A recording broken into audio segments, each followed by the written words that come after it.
Hello, welcome to Math200 Statistics Online here at Cañada College. My name is Lapuz. In this video, we will go over a problem from homework 12.3 through 12.5. This is problem number 2. It says here that we're looking at a study to find a relationship between the number of vacation days employees take each year and the number of sick days they have for each year. And then the data is given here below. And they want us to find a bunch of things. So first of all, this will end up being a test for the correlation coefficient. And so when we test for the correlation coefficient, our null hypothesis will always be a rho equals to 0.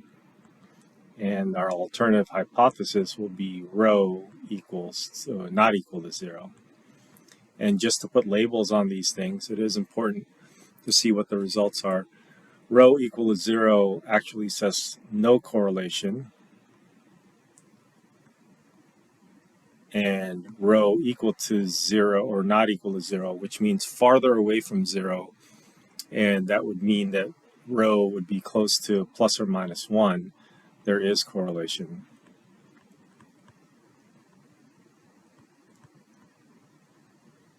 So those are our two statements. And then from here, what we need to do is we need to essentially plug this information into our calculator or our computer, in our case, Google Sheets, and we'll find the correlation coefficient and the p-value and be able to do the rest of the stuff. And the rest of this asks for other things, including the coefficient of determination, and interpret that. And then it goes further to ask for the regression equation and then making predictions, etc. So let's go ahead and use technology for this right away to get going. Now, in this particular version of our template in chapter 12, I tried to get this so that it does just about everything we need it to do. So we will have our list of values included here, and then everything else in the dark red will automatically be filled in.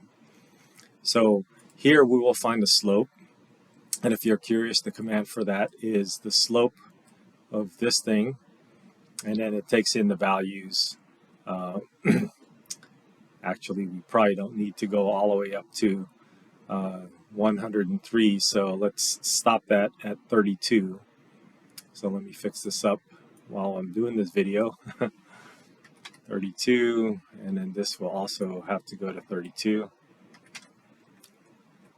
And then that's the slope of whatever data we're going to put in. So this isn't the data that we're actually going to use. This is just a set of numbers that are kind of placeholders.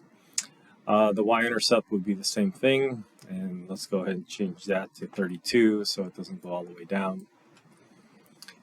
And then our correlation coefficient will also be computed, and the correlation coefficient command for this is called correl, and then you have to get the y values first and then the x values second.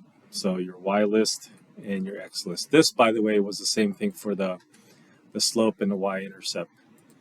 So that's the same thing, is that you get the data for the y value first and then the data for the x value after that.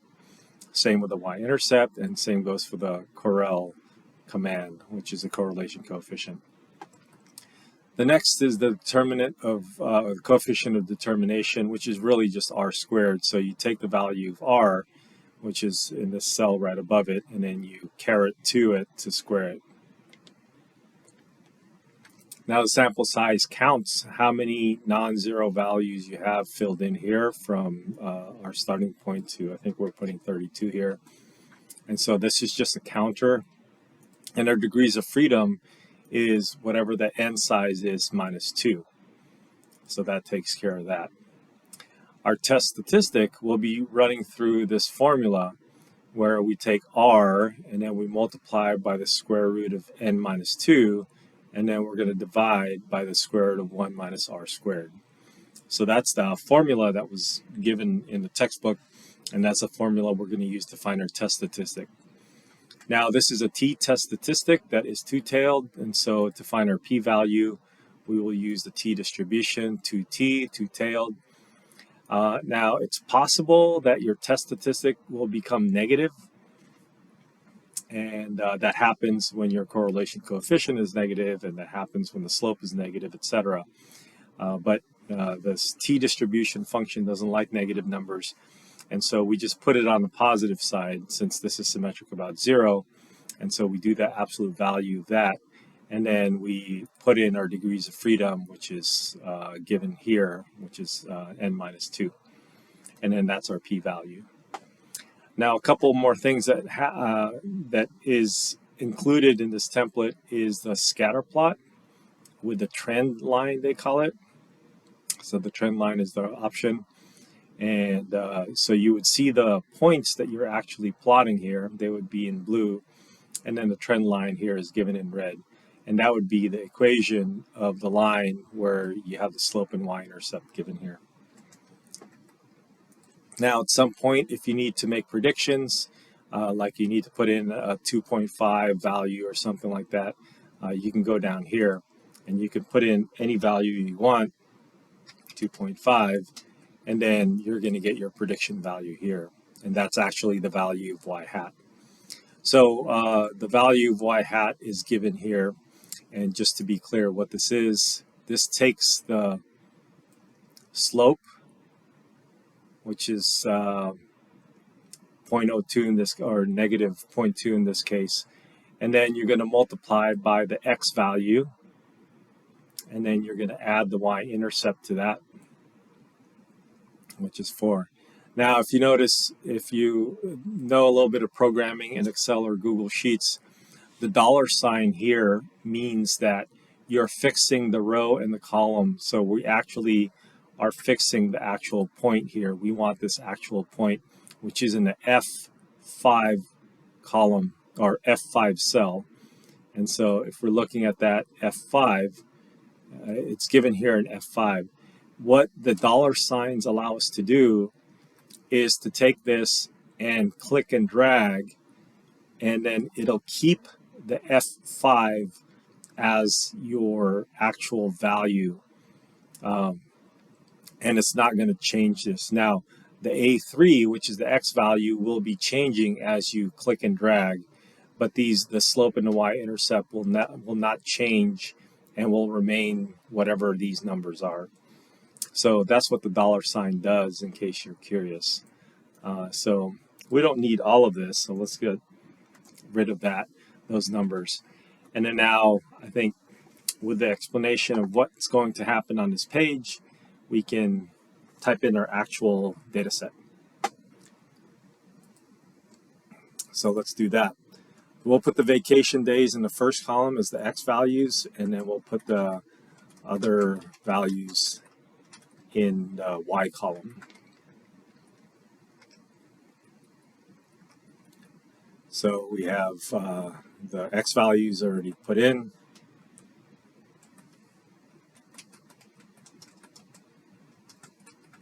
And the Y values are there. So once it's all included, then everything else should follow. And let's take a look at the results. So we have a slope of negative 0.57. We have a y-intercept of 8.68. We have a correlation coefficient that's negative. Notice the sign for the slope and the sign for the correlation coefficient matches. The coefficient of the determination is the square of the correlation coefficient. So whether it's positive or negative, the coefficient of determination will always be positive. And then the sample size is 8, so there are 8 numbers that were typed in here. And then 8 minus 2 is 6, that's degrees of freedom. And now the test statistic is given here as negative 0.417. Again, it matches the slope, the sign of the slope, and the sign of the correlation coefficient. But you can't put a negative to find the t-distribution, and so we take the absolute value of that, put it into the t-distribution, and then use the degrees of freedom of 6, and that will give us our p-value. And just a quick look ahead, the p-value is quite small, so we're probably going to reject the null hypothesis.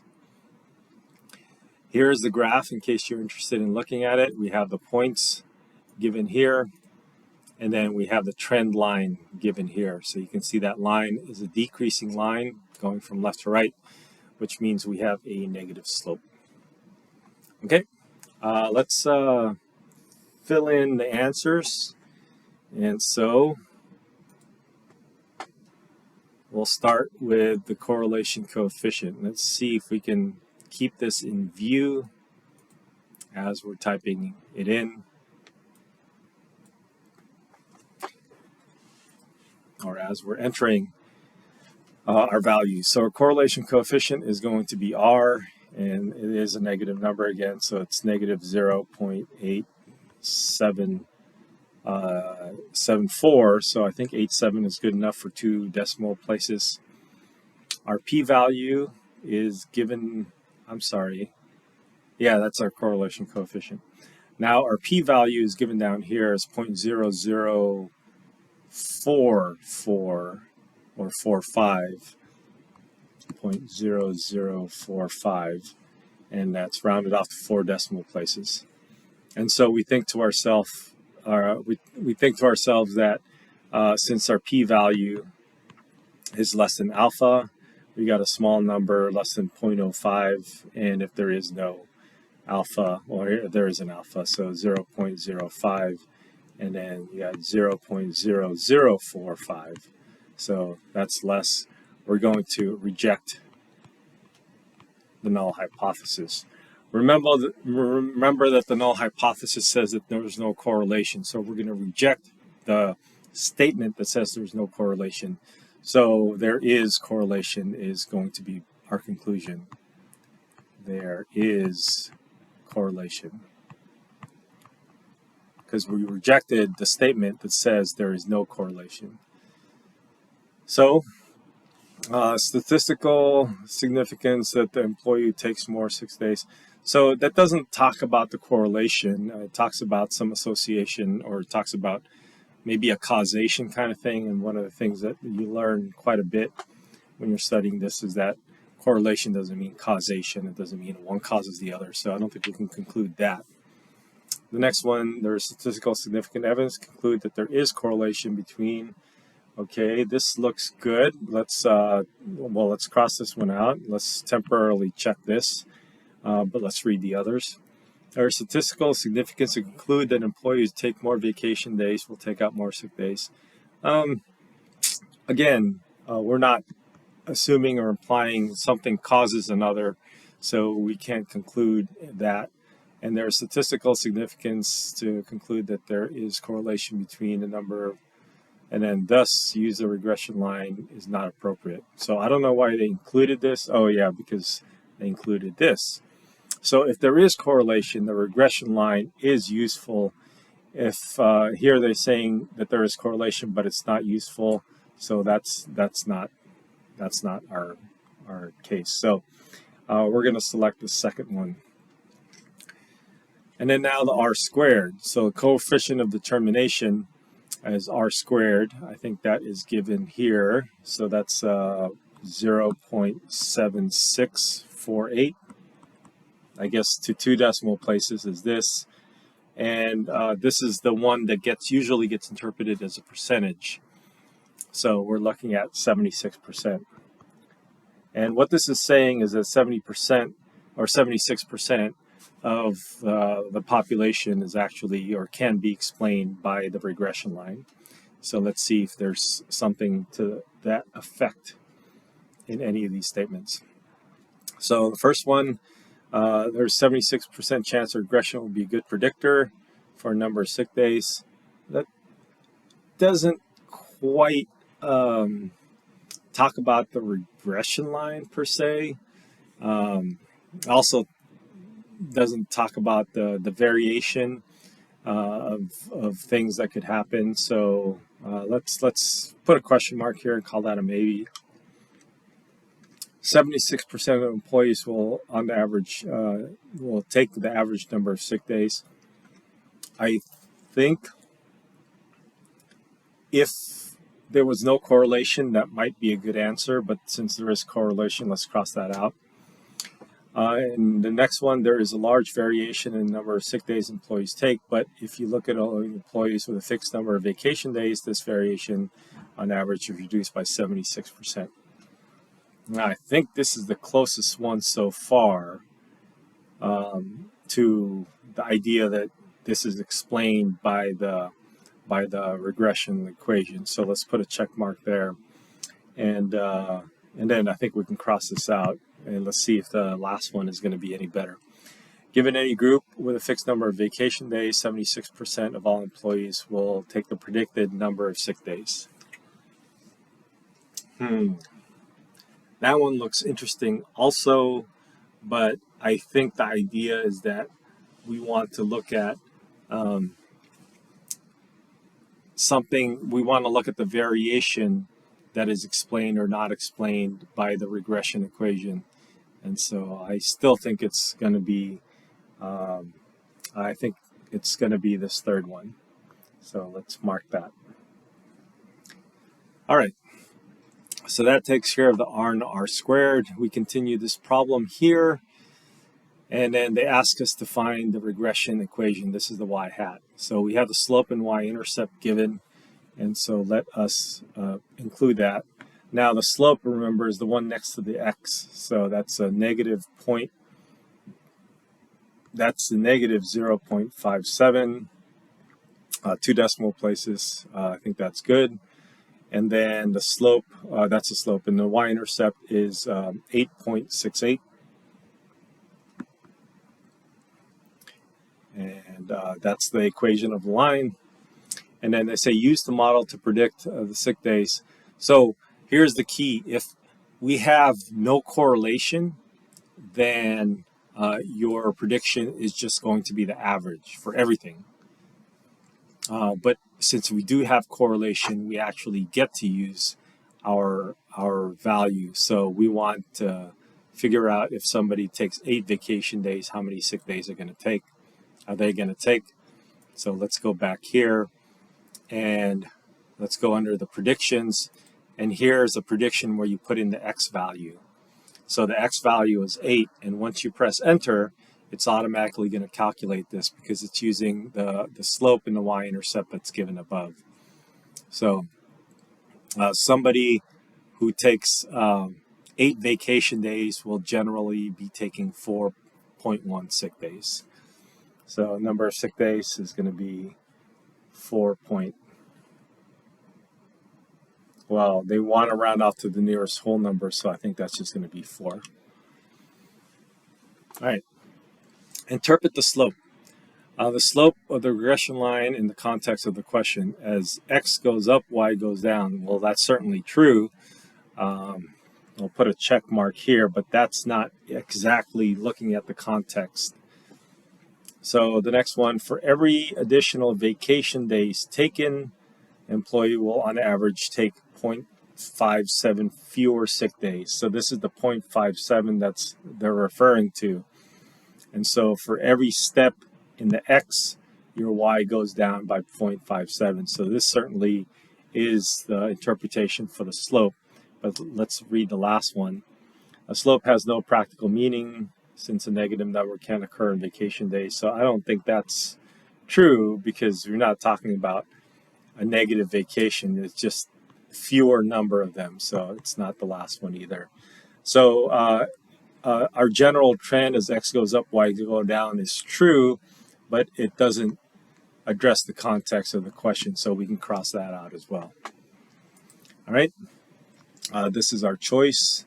And then the last one, interpret the context, interpret the y-intercept in the context of the question. So the y-intercept has no practical meaning in this study. Well, the y-intercept is 8.86. So since that's a number that kind of makes sense, and remember the output is going to be the number of sick days. So having 8.6 or having 8 sick days kind of makes sense. So it does make practical meaning regardless of what happens. If an employee takes no vacation days, then the employee will take 9 sick days. So I guess they round off to 9. And this is exactly what happens. So this is like the x is 0, and then the y is 8.68, which is about 9. So I think this does make sense. Let's put a check mark there and see. The next one, the average number of sick days to be predicted is 9. So that's not correct because that's not the average of values. So let's cross that out. And it says the best prediction for an employee who doesn't take any vacation days. Oh, I think we got things mixed up. I got things mixed up. So just to be clear, remind ourselves, X is the vacation days and Y is the sick days. So this is your X value. These are your X values. These are your Y values. So X is the vacation days. X, vacation days. Y, sick days. So if an employee takes no vacation days, it will take 9 sick days.